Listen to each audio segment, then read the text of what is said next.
tan importante y tan especial que has tomado esta decisión. Y bueno, y siguen las preguntas a través del Facebook Live. Dice GQ Karen, a través del Facebook, ¿por qué antes Dios hablaba con el hombre y ahora tenemos que sentirlo de distintas formas? Ya no como antes escuchar su voz. ¿Doctor Armando? Dice Hebreos 1, versículo 1. Dios, habiendo hablado muchas veces y de muchas formas, a través de los profetas, a través de sueños, visiones, bajo el antiguo pacto, ahora, bajo el nuevo pacto en el cual nos encontramos, nos ha hablado por su Hijo, a quien constituyó heredero de todo y por quien asimismo hizo el universo, el cual siendo el resplandor de su gloria y la misma imagen de su sustancia, y habiendo hecho y continuado y sustentado las cosas a su alrededor del universo, ahora nos ha dado la seguridad de nuestros pecados. Entonces, Dios ha hablado de diferentes formas, pero en el Antiguo Testamento Cristo no había bajado. Por eso dice en Juan 1:18 que la ley fue bajo Moisés y la gracia bajo Jesucristo. Esto no significa que no ha habido gracia en el Antiguo Testamento, simplemente que ahora hay la gracia porque ahora los pecados no son cubiertos. Nuestros pecados ahora son perdonados completamente. Antes de Cristo eran cubiertos nada más. Entonces la gracia de Dios se manifiesta con la muerte de Cristo y ahora Dios nos deja que podamos a través de su palabra que no estaba completa en el Antiguo Testamento tener una relación en espíritu y en verdad. Y recordemos que el justo vive por la fe, no por la vista. Ahora los cristianos están, ¿verdad? Pues si yo no veo un milagro no me voy a convertir. Espérame un tantito, la conversión no es por ver milagros, la conversión es por el oír. Primera de Pedro 1:23, el oír es por la palabra y por la palabra de Dios, siendo renacidos por la semilla incorruptible. Nunca un milagro nos va a dar la nueva naturaleza, es la Biblia, el Evangelio, el que transforma nuestra naturaleza. Karin de Hernández nos dice, Pastor Armando Alducin, quiero que me explique el hablar en lenguas. Este tema sigue siendo un misterio para mí. Quiero entender este tema. ¿Es vigente el hablar en lenguas? Disculpen mi ignorancia. No quiero pecar por desconocer la verdad. Muy buena pregunta. Y la Biblia dice en 1 Corintios capítulo 12 claramente, ¿verdad?, que Dios tuvo que regular los dones espirituales en esta iglesia de Corinto, que es y fue la peor de todas las iglesias del Nuevo Testamento. Era una iglesia de personas carnales que abusaban de todas las cosas que Dios les había dado, y Pablo se vio la necesidad de escribirles y decirles que Dios opera de diferentes formas. Versículo 7, a uno les da la manifestación del Espíritu para provecho, a otro, hacia Carlos, a Juan, a Lupita, a diferentes personas, a otro el hacer milagros, a otro discernimiento de espíritus. Versículo 11, pero todas estas cosas las hace uno y el mismo Espíritu, repartiendo a cada uno en particular como Él quiere. Entonces, los dones espirituales pertenecen a la soberanía de Dios. Yo no escogí ser predicador. Por ejemplo, yo los primeros 3 años de mi vida cristiana fui misionero en la sierra. Estuve con los indígenas allá entre la sierra de Oaxaca y de Guerrero, durmiendo en el suelo, tapándome con periódicos, y yo creí que Dios me llamaba como misionero. Y más tarde después descubrí, ¿verdad?, que Dios quería que compartiera el evangelio públicamente. Entonces, uno no escoge los dones. Creemos en los dones espirituales. Si tú tienes el don de lenguas, pues gloria a Dios. Yo nunca he hablado en lenguas. Dios a mí no me dio ese don. Ahora, llegar al grado de decir que si uno no habla en lenguas, no tiene al Espíritu Santo, eso ya es una herejía completamente. Porque entonces al decir que si no hablas en lengua no tienes al Espíritu Santo, entonces hay cristianos que tienen el Espíritu Santo y hay cristianos que no tienen el Espíritu Santo. Es dividir, mutilar el cuerpo de Cristo. Entonces el don de lenguas es un don que se usa, y dice Pablo aquí en Corintios 14, que en las asambleas o el domingo nadie habla en lenguas, y que si alguien habla en lenguas, versículos 26 y 27, sea con intérprete y uno por uno, no todos al mismo tiempo. Ahora, si no estás el domingo en la iglesia y estás en tu casa y se juntan a hablar en lenguas, no hay ningún problema. Pero el problema está que si hablamos todos el domingo en la iglesia y entran incrédulos, dice la Biblia, versículo 23, si hablan todos en lenguas, van a decir que están locos.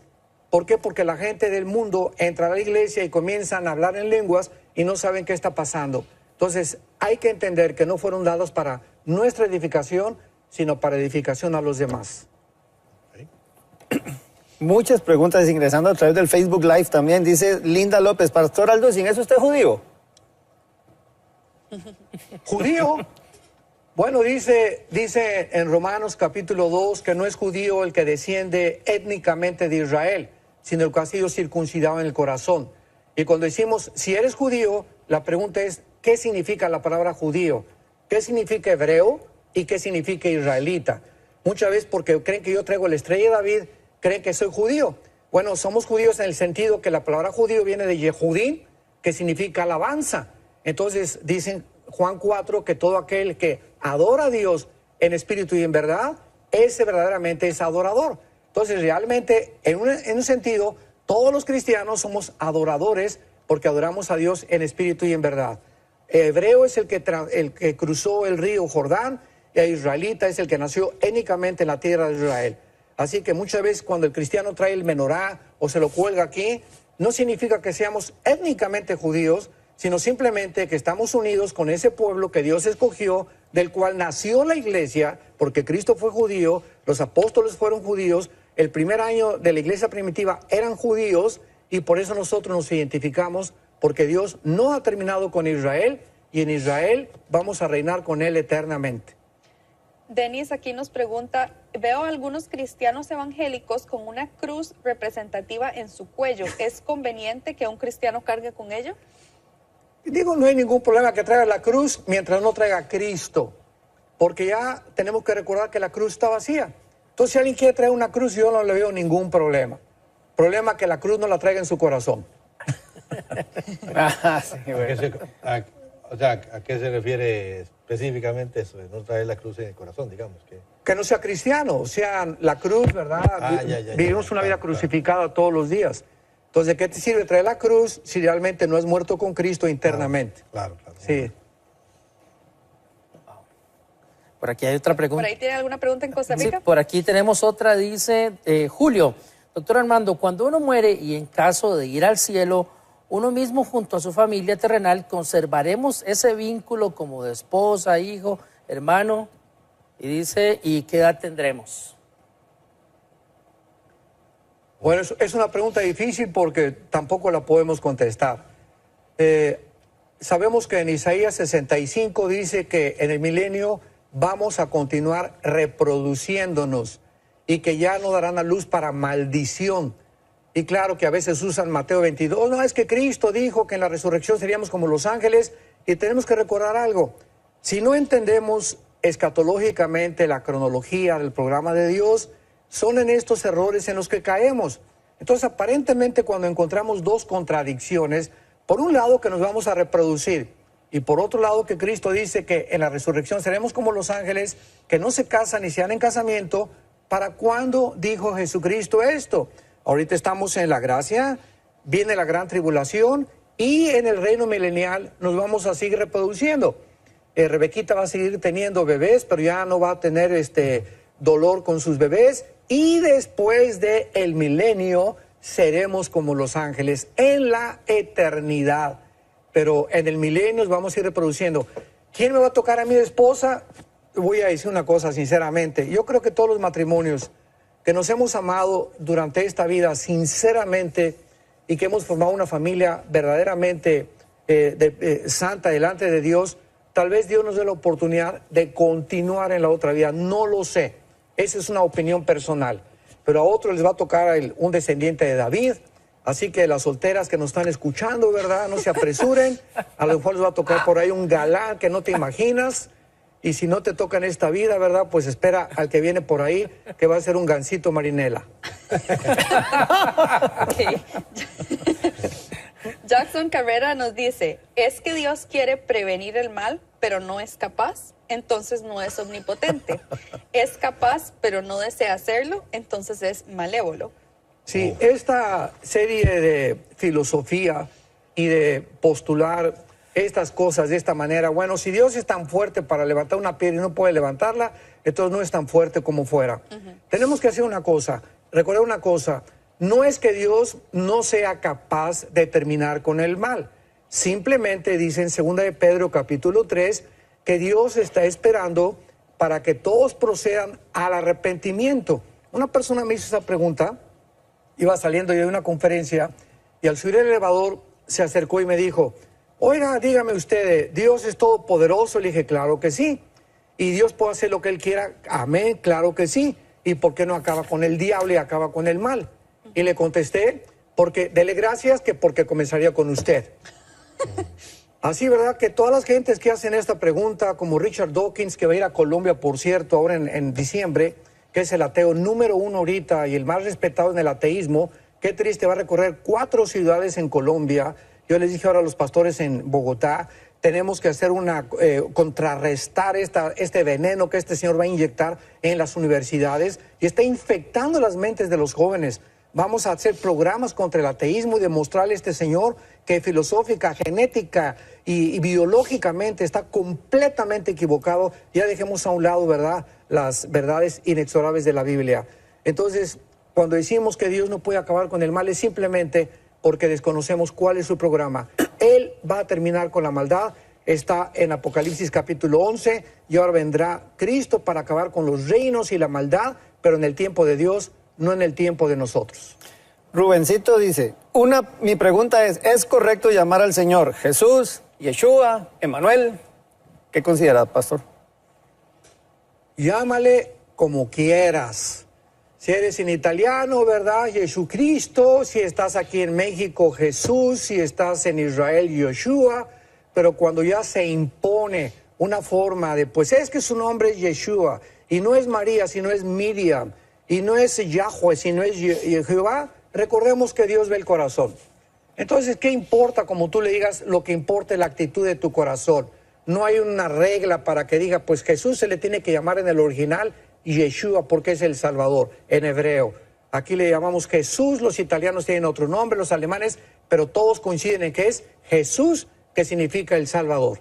O sea, llámelo como quiera, pero llámelo. Pero llámelo, pero sí, una traducción en cada... Muy bien, excelente. Muy bueno eso. Sí, muy bueno, pero llámalo. Llámalo. ¿Y qué hay de la controversia que a veces existe con los árabes que dicen, bueno, no, pero el nombre de Dios, o para referirse a Dios en arameo o en árabe, es Alá. Usan, no sé si tienen alguna información de eso. Claro, ahí ya es otra cosa. Ya no es Jesús, ¿verdad? Ahora dicen que pues Dios es, o sea que el Dios Jehová de Israel es el Alá de los árabes y de los musulmanes, es el Dios de los hindúes, el Dios los budistas en primer lugar son ateos porque los budistas no tienen Dios. Entonces esto es una barbaridad también. Dios es el Dios de Abraham, de Isaac y de Jacob. Es el Dios y Padre de Jesucristo. Por eso en Juan 17 Cristo vino a decir, para que te conozcan a ti, observemos lo que dice, al único Dios vivo y verdadero, y a Jesucristo a quien tú has enviado.